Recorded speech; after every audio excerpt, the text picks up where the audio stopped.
Okay, so this video is more of a follow-up and a clarification of the previous video.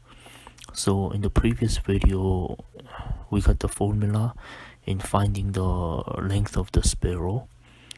Given that we know the height and the radius. So the formula was given as d, the length of spiral, equals n number of turns times by the square root of h squared plus brackets 2 pi r squared. So that's the length of the spiral. But I just want to make a little bit of clarification here. So it says when we say h, the height, what it actually means is we're talking about the height increase per turn.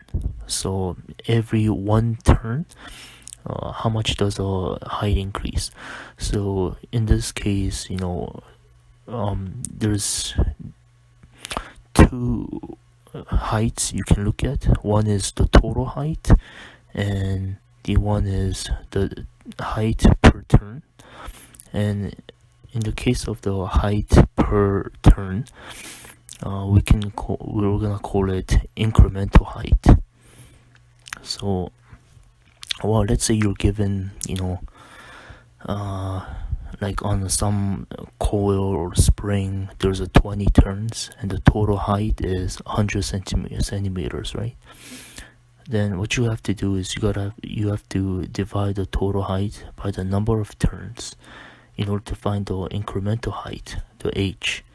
And that's what incremental height, that's what's used in the formula. And of course radius r is, it's already given and known.